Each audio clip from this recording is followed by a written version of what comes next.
Ngoran Kwasi, connu sous le nom de NG, est un formateur dans le domaine de la musique salsa. Dans le hall de ce supermarché, le ton est donné pour un flash mob sur la musique salsa.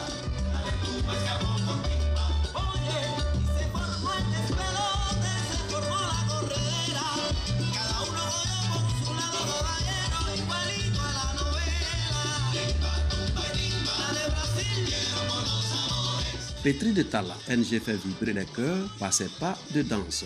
Salsa, mot espagnol qui signifie sauce, désigne tout à la fois une danse, un genre musical d'origine latino-américaine. C'est dans les années 84 qu'il sera piqué par le virus. Au départ, c'était un ami qui dansait le rock. C'était à l'époque du disco. Alors moi, je fais dans le rock.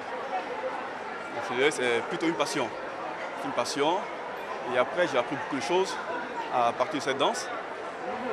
J'ai appris à me connaître.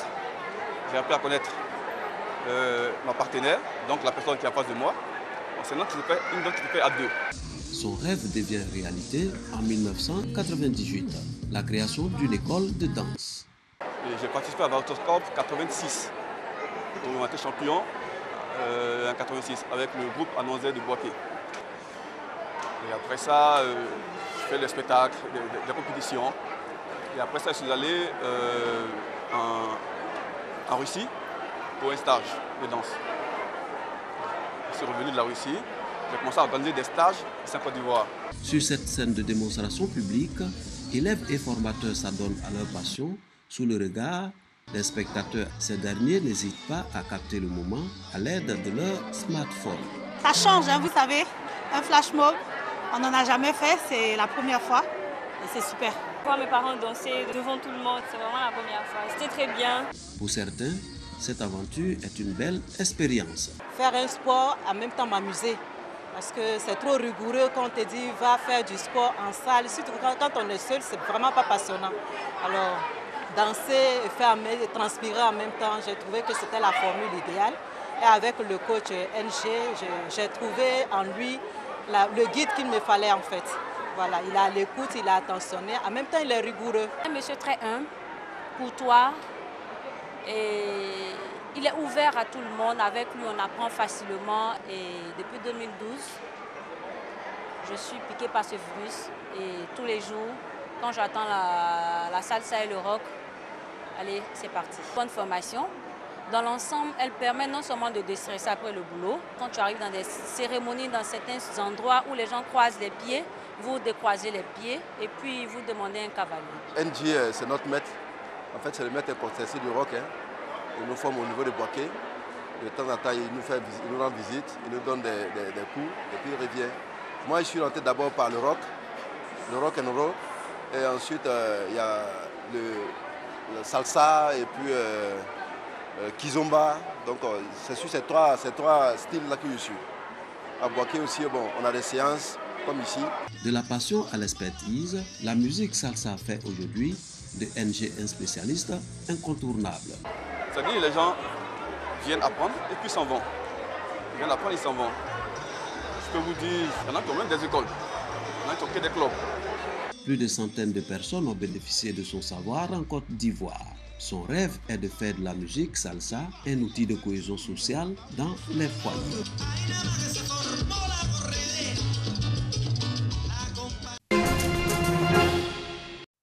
Des tables revernies, un bâtiment en vif éclat. C'est le nouveau visage des locaux du réfectoire de l'orphelinat de Bingerville.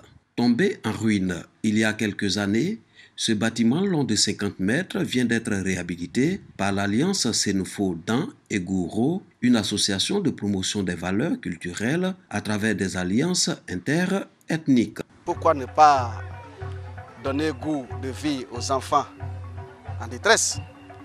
C'est pourquoi nous avons décidé de venir faire ce geste. Pensons aux déshérités. Ce geste louable selon le ministère de la Femme, de la Protection de l'Enfant et de la Solidarité est aussi apprécié par les pensionnaires. Je suis content parce que dans le réfectoire, il y avait personne pour venir arranger. Et Dieu les a touchés, ils sont venus arranger pour nous. Donc je vais leur dire merci. L'Alliance Sénoufo Dan et Gouro vient aujourd'hui d'abord embellir notre établissement, mais participer à éduquer mieux nos enfants sur ce que c'est que nos alliances ethniques au niveau national, une forme de collaboration nationale qui permet de bien vivre. C'est donc une action citoyenne, une action de solidarité. 2 millions de francs CFA, c'est le coût de la réhabilitation de cet édifice. Le bâtiment administratif, lui, devra longtemps encore attendre des bonnes volontés pour se faire une peau neuve.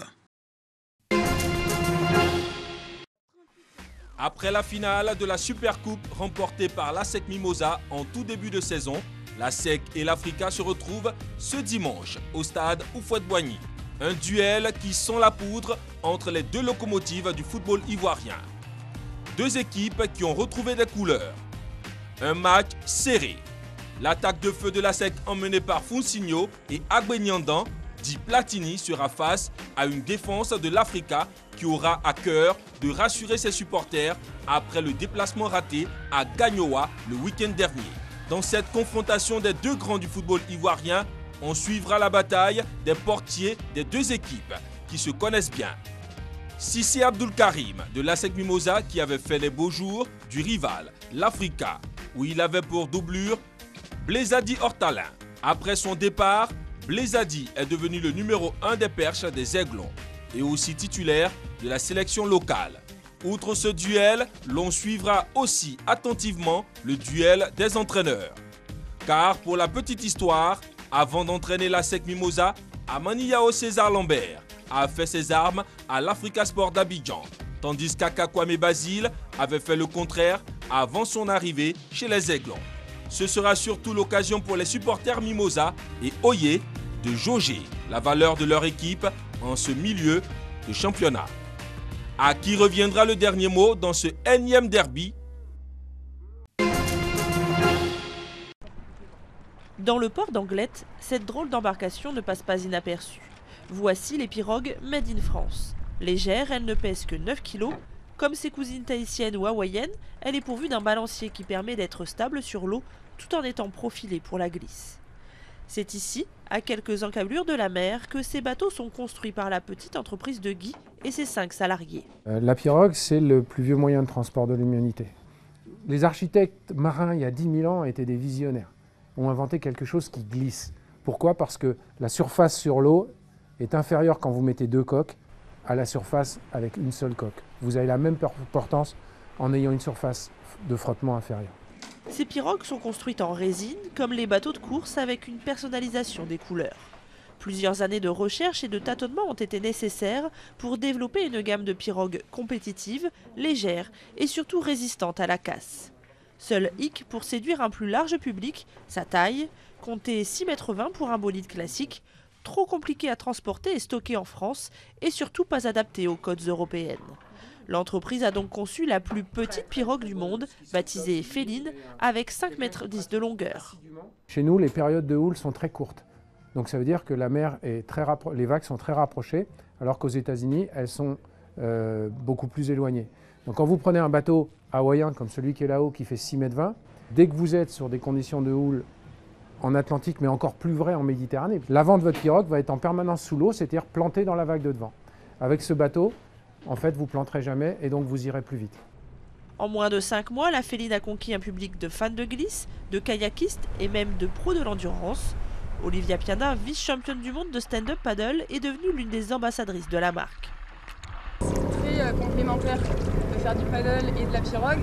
Le geste de rame en fait est quasiment le même, sauf qu'en sup on est debout. C'est super parce qu'on peut glisser facilement. C'est un long bateau mais qui reste quand même assez accessible. Et ce qui est super, voilà, c'est la vitesse. Son prix, entre 2500 et 3900 € selon les modèles. Plus maniable et résistante face au vent, cette pirogue permet aussi d'aller surfer en mer, loin des côtes, lorsque les conditions ne sont pas réunies sur le rivage. Et de retrouver un peu les sensations des explorateurs tahitiens qui ont sillonné le Pacifique à bord de ces frêles embarcations.